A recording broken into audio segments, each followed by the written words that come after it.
Bonjour. C'est déjà la 4e fois que nous nous retrouvons et c'est toujours un réel plaisir pour moi de venir te raconter les histoires que j'ai imaginées pour toi. Aujourd'hui, je vais te raconter une nouvelle aventure de Marie qu'une fois de plus, j'ai eu la chance d'illustrer avec les photos de mon ami reporter Sylvie. Alors voilà, l'histoire s'intitule « Marie et le prince charmant ». Il avait plu à verse une bonne partie de la nuit, mais au petit matin, un soleil radieux, printanier et charmant éveilla la campagne de sa folle gaieté. Déjà, les premières hirondelles s'égosillaient allègrement. Tirée de son sommeil par un rayon taquin, Marie s'étira et se leva d'un bond, tout émoustillée. Son chien Vagabond, docilement couché à ses pieds, l'imita, un peu étonné tout de même de ce remue-ménage aussi inhabituel que matinal. Mais il faut dire que cette nuit, sa maîtresse avait entendu la pluie crépiter sur le rebord de sa fenêtre.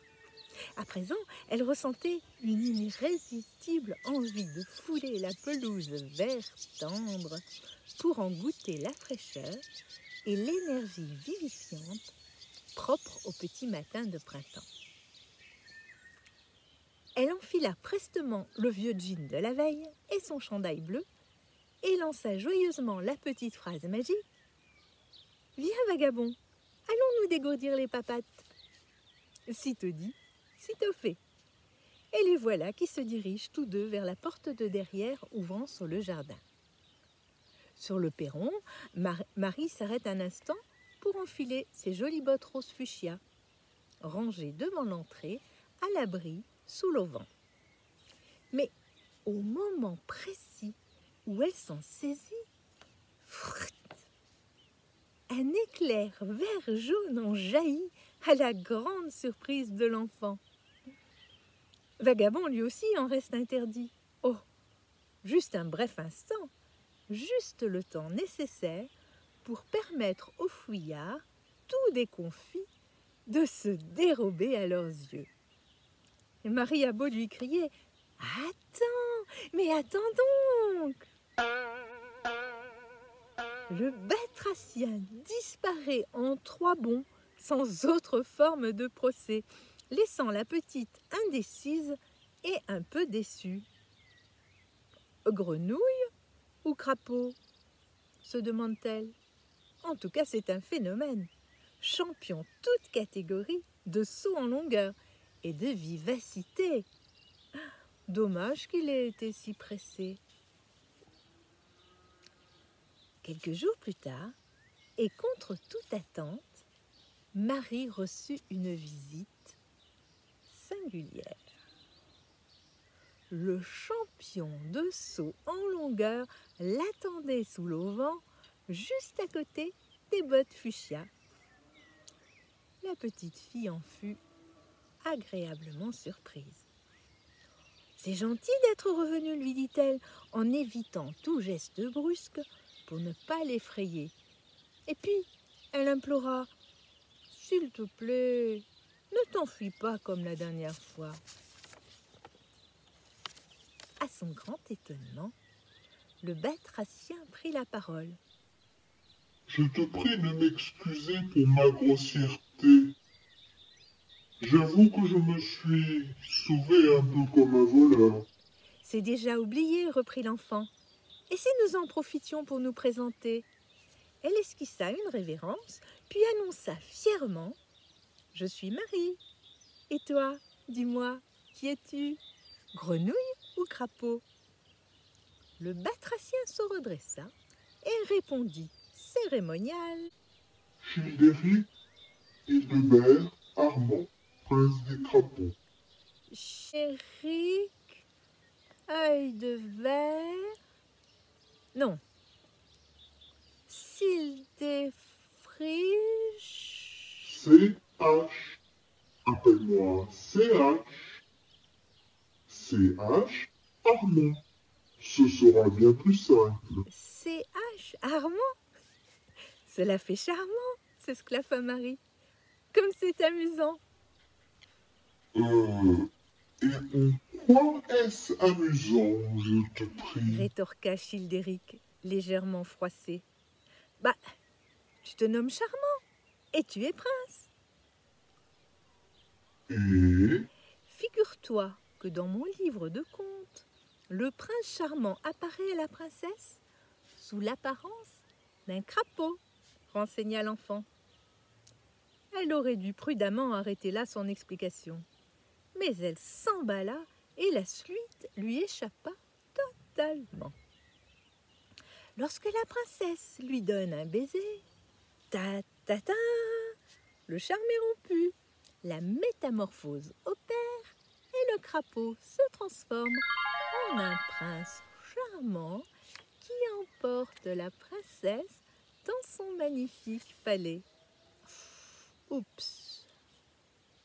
Elle en avait peut-être un peu trop dit. Childéric Hildebert, crapaud de son état, n'en était pas moins séducteur. Ou espiègle. Il saisit la balle au bond.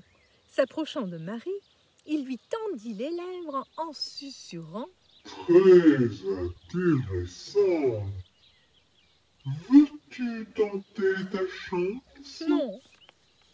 Marie n'avait aucune envie d'embrasser ce crapaud à la peau d'aspect fort désagréable, toute granuleuse et toute humide, même s'il se disait prince. Mais comment pouvait-elle se sortir de cette situation délicate sans vexer son interlocuteur? Il lui fallait gagner du temps. Cela me paraît un peu prématuré, finit-elle par répondre. Nous venons tout juste de nous présenter. Puis elle haussa les épaules. Elle venait de trouver une échappatoire qu'elle s'empressa de formuler. De toute façon, ça ne marcherait pas. Je ne suis pas princesse.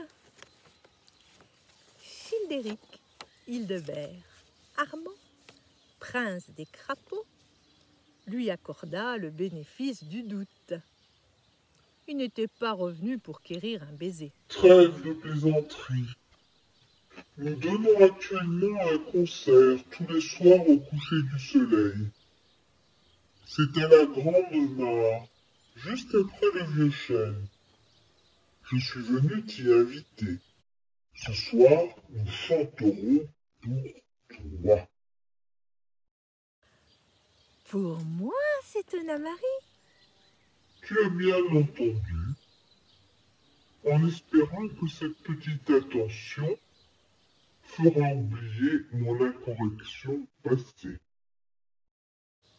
Pas rancunière pour un sou, Marie accepta l'invitation. « Je me ferai une joie d'assister à votre concert, dit-elle. » Ta présence nous fera un grand honneur. Renchérit le crapaud en bon prince qu'il était. Il s'en fut rassuré. À ce soir donc, Marie. À ce soir, prince charmant. Au coucher du soleil, avait précisé le crapaud. La journée parut incroyablement longue à Marie, tant elle avait hâte de se rendre à son invitation. Quand les ombres commencèrent à s'allonger au jardin, le signal du départ fut enfin donné. « Viens, vagabond, allons-nous dégourdir les papates ?» Était-il bonheur plus doux que celui prodigué par cette petite phrase joyeusement lancée? Vagabond ne le pensait pas. Il emboîta donc gaillardement le pas alerte de sa jeune maîtresse en quête de nouvelles aventures.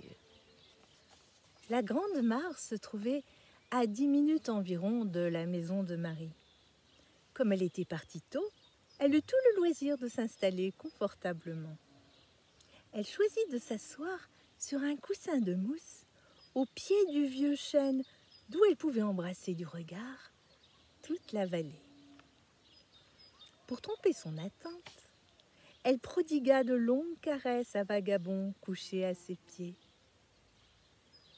Puis s'étendit dans l'herbe, laissant venir à elle les bruits de la campagne qui entraient doucement en sommeil. Les oiseaux s'interpellaient de branche en branche comme pour se dire bonsoir. Et quelques insectes retardataires, le jabot débordant de pollen, regagnaient leur logis en bourdonnant pesamment.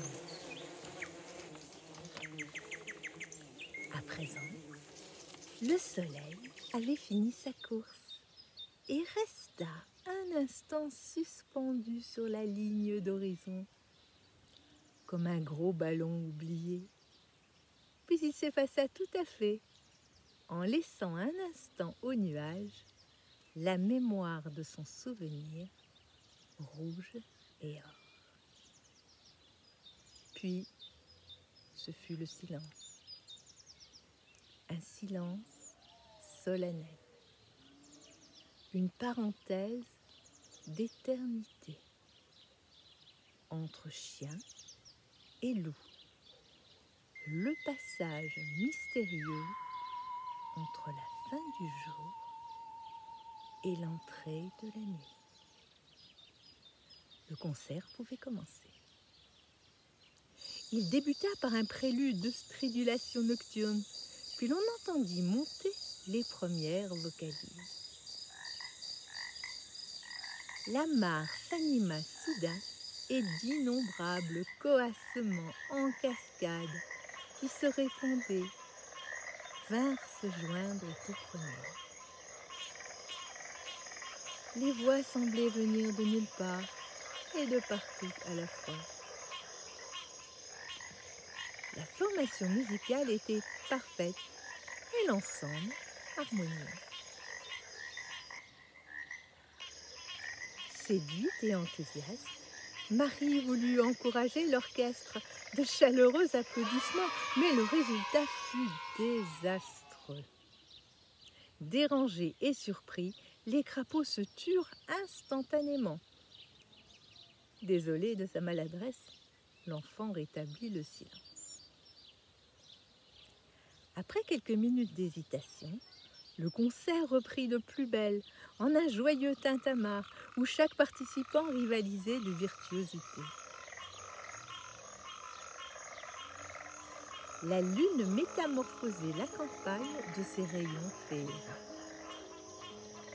C'était une belle lune, pleine et brillante, une lune d'avril, porteuse d'énergie nouvelle.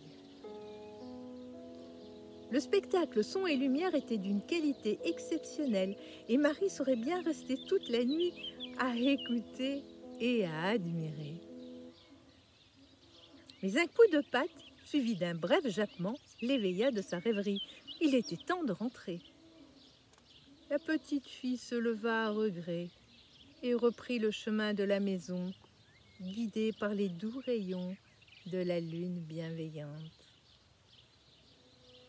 Et tandis qu'elle songeait encore à Charmant et à son orchestre, une mélodie que lui chantait sa grand-mère revint à son souvenir. La nuit est limpide, l'étang est sans ride, dans le ciel splendide, lui le croissant d'or. Orme, chêne ou tremble, nul arbre ne tremble, au loin le bois semble un géant qui dort. Chien ni loup ne quitte sa niche ou son gîte, aucun bruit n'agite la terre au repos. Alors dans la vase ouvrant en extase, leurs yeux de topaze chantent les crapauds. Voilà, mon histoire est terminée. J'espère qu'elle t'a plu. Je reviendrai bientôt avec une nouvelle histoire, de nouvelles aventures de Marie et de Vagabond. En attendant, je te fais de gros bisous. À bientôt.